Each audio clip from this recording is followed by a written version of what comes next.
Assalamualaikum warahmatullahi wabarakatuh. Perkenalkan, nama saya Firda Latifah dari kelas Informatika A2. Di sini saya akan membuat sebuah file HTML berupa contoh rangkuman tag dasar HTML pada halaman web yang telah ditentukan.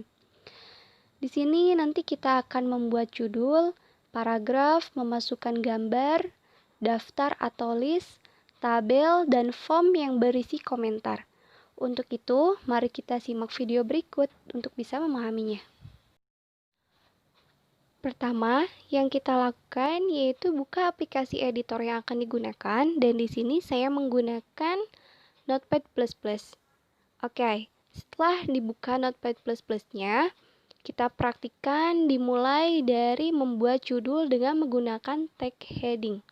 Di sini kita ketik codingnya yang merupakan tag dasar HTML. Di sini ada doc type HTML digunakan untuk mendefinisikan dokumen menjadi HTML. HTML digunakan sebagai tag pembuka untuk membuat dokumen HTML. Head digunakan untuk informasi meta tentang dokumen.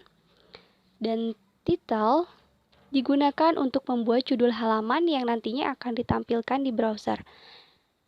Di sini saya membuat dengan titel mencoba. Kemudian beri tag penutup pada titelnya. Tag penutup merupakan wajib setelah penggunaan tag pembuka dan berlaku untuk semua tag apabila memiliki elemen. Kemudian tutup tag head-nya, lalu ketik body yang berfungsi sebagai wadah atau badan yang akan dibuat pada saat nanti ditampilkan. Kemudian ketik H1, belajar HTML dasar dengan tag penutup H1-nya, yaitu berfungsi untuk secara default nantinya tulisan di browser telah di bold. Untuk melihat hasil, kita run dengan cara men-save di data D dengan nama belajar web.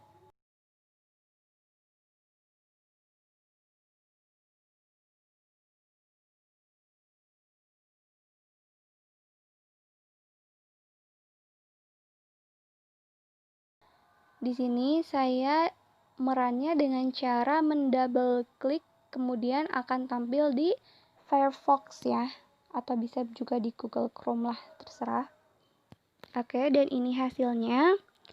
Kemudian selanjutnya kita kembali ke Notepad.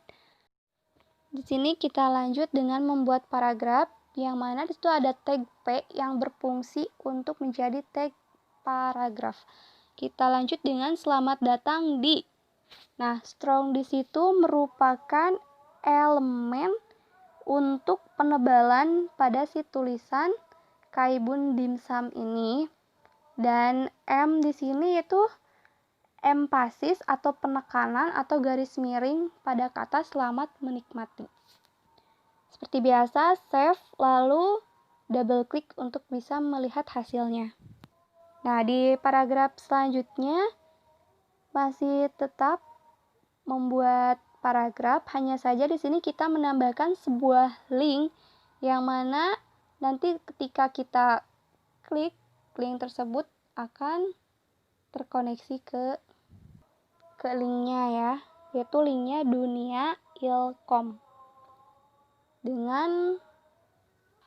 dengan atribut href yang berisi alamat yang dituju, yang merupakan singkatan dari hypertext referensi. Kita running, dan ini hasilnya. Oke, selanjutnya kita memasukkan gambar. Di sini kita menambahkan coding tag image src dimsum.jpg yang fungsinya rsc itu sebagai atribut yang merupakan singkatan dari search yang berisi alamat dari gambar yang akan ditampilkan. Kita save, kemudian lihat hasilnya seperti ini.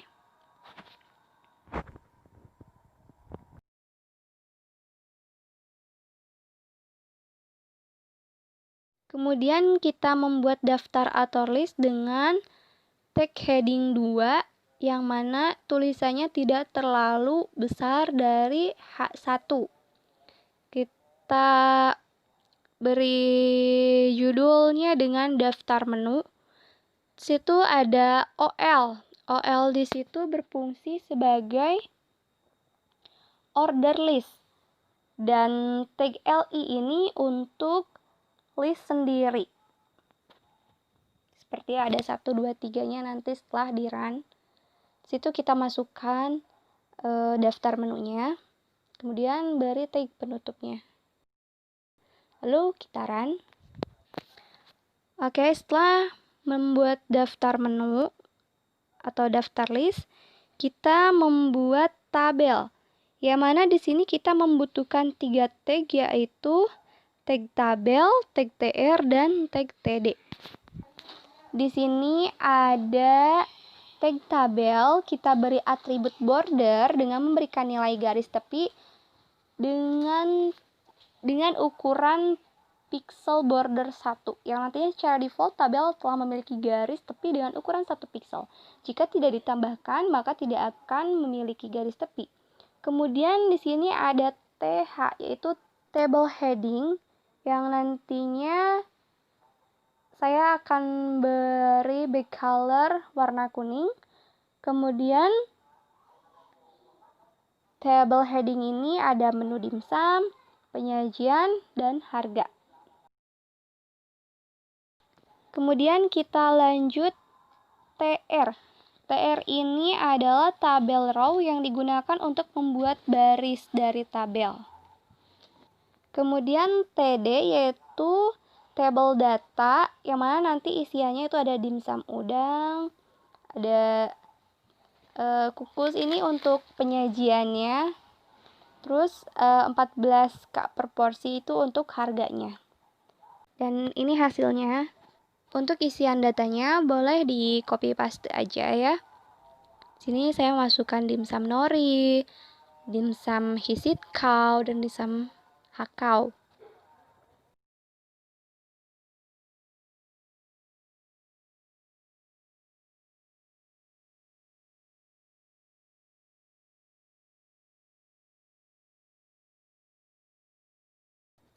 Oke, running. Sekarang kita membuat form, di mana di tag form ini kita membutuhkan beberapa atribut. Di sini ada atribut action yang menjelaskan kemana data form yang akan dikirimkan, yang biasanya adalah dari sebuah halaman PHP yang digunakan untuk memproses isi data form. Kemudian di sini ada atribut method untuk menjelaskan bagaimana data isian form akan dikirim oleh web browser. Nah, atribut method ini bisa berupa get atau post. Yang perbedaannya, get method itu formnya akan terlihat pada URL browser yang digunakan untuk query pencarian, sedangkan metode post biasanya lebih sensitif seperti berisi password yang hasilnya tidak akan terlihat pada browser. Nah, di sini ada nama input type. Ini merupakan tag input yang memiliki atribut tipe.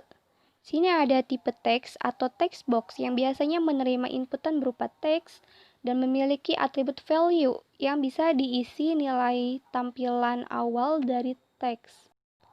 Nah, untuk membuat password, kita tinggal copy paste aja dari coding sebelumnya, hanya dirubah bagian tipe passwordnya. Dan di situ di password tidak menggunakan value. Dan itu hasilnya. Sekarang kita ke order. Di sini kita menggunakan tipe radio yang mirip dengan checkbox, namun user hanya bisa memilih satu di antara pilihan grup radio. Contohnya seperti di sini ada delivery dan take away ya.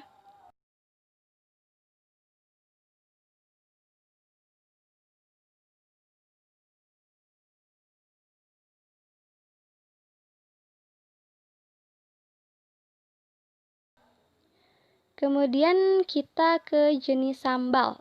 Di sini kita menggunakan checkbox ya. Ini dapat di checklist atau dicentang oleh user untuk memilih. Yang di sini isiannya ada, maksud saya ada pilihannya, ada original, ada sambal mayo, sama saus tomat.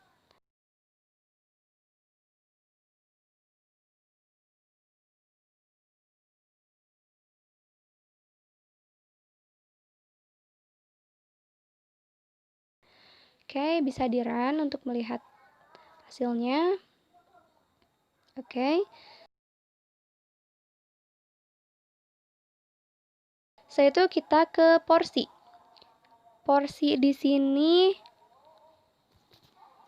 menggunakan tag select untuk inputan yang telah tersedia nilainya dan user hanya dapat memilih dari nilai yang ada. Tag select digunakan bersama-sama dengan tag option untuk membuat box pilihan. Tag option memiliki atribut value berisi nilai, dan tag select memiliki atribut selected yang dapat ditambahkan agar tag selected berisi nilai awal. Di sini value-nya ada super hemat, ada hemat, sama ekstra. Ini ada fungsi BR itu untuk break ya, seperti spasi pemisah ya, seperti enter gitu. Oke, setelah itu kita membuat komentar, yang mana sebelumnya saya membuat paragraf dengan silahkan katakan isi hati Anda di sini. Setelah itu kita ketik text area, yang artinya tag text area ini sama dengan tipe teks namun lebih besar dan dapat berisi banyak baris. Panjang dan banyak baris untuk text area diatur melalui atribut rows dan calls atau bisa melalui CSS. Di sini saya isi rows-nya 5 dan calls-nya 20. Kemudian tutup tag. Setelah itu kita kasih BR. Lalu kita ketik input type submit untuk mensubmitkan value mulai proses sebagai button ya, untuk nanti memproses si komentar tersebut.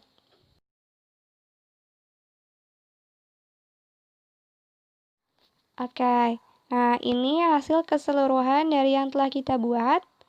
Terima kasih dan mohon maaf apabila banyak kesalahan dalam menjelaskan, karena di sini saya masih belajar. Wabillahi taufiq wal hidayah. Wassalamualaikum warahmatullahi wabarakatuh.